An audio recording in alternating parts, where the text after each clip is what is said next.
figured out what happens when we die yet? Is that even possible?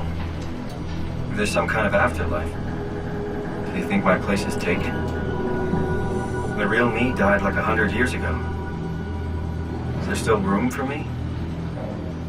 And what about the Simon I killed at Omicron? What do you think, Catherine? Is there a heaven full of redundant copies of the same people? Is there someone up there who called me an imposter? It's dumb luck, right? I woke up in the right body. I basically flipped a coin, and if I had called the wrong side, I'd be rotting away at Omicron. I mean, there's nowhere to know, right? You didn't hit the make sure Simon wakes up in the right body switch, did you? Not that you would know. I mean, he would still claim to be the right Simon. Christ. This is awful. We did an awful fucking thing. And you wouldn't mind? Why would you? How could you know that it's not me, the me that I am, the same that I've always been? Please say something. I don't want to think. Please. I don't know what to say. I don't want to upset you.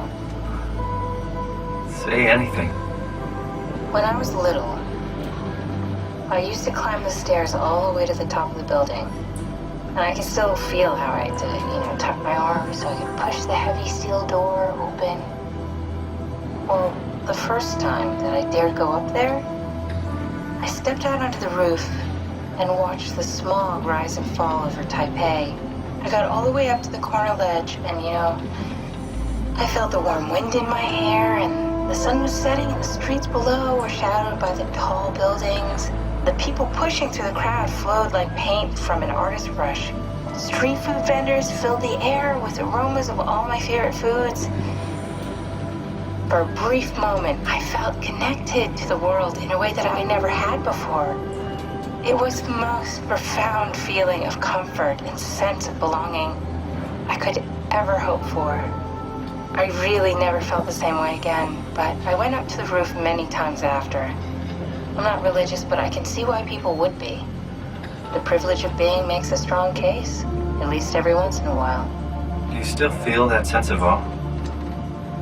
Even like this? Things are different, but we're still here. What's the point of going on? Everyone's gone. All the people still left are digital copies trapped in computers at the bottom of the sea. We'll never be able to rebuild or reclaim what we were. Are you really so unhappy being what you are, or is this about the man who went for a scan 100 years ago? Both, I guess. When I was back in Toronto, even the worst case, the darkest futures I could predict, they at least included my previous life somehow. I feel so uprooted. There's nothing here that I recognize, nothing that makes me feel like I belong. Even if we make it to the Ark, would it be any different? I'd still be alone. No friends. No family. You could make new friends. I'm sure everyone would like to know the time traveler. If not, you still have...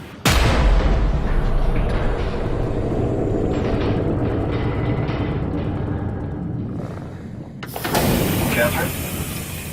Kath? Hello, Catherine. What happened?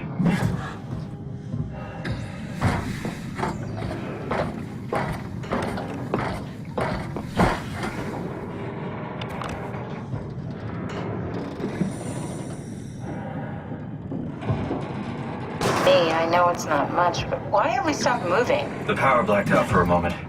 Think it could be the atmospheric pressure. It's pushing pretty hard, really testing the limits of my suit. Don't worry, it should hold. Comforting. It will hold. Does time freeze when you're not powered? Time feels omitted more than anything. What's the difference? I don't feel like I'm being held back or hindered. And I don't have the opportunity to reflect on the time I'm missing. It's simply missing. Sounds like sleeping without the dreaming. Yes, but generally you anticipate when you're about to sleep, and there's a natural continuation since we tend to wake up where we went to sleep. My experience is more like an ever-changing moment that never really seems to find closure. Sounds kind of like a movie being edited live. I suppose so. I guess it sounds exciting, but it really keeps me activated to the point of exhaustion. It's rough. Could be worse. Could be a time traveler stuck in a body made from black goo. That'd be the worst.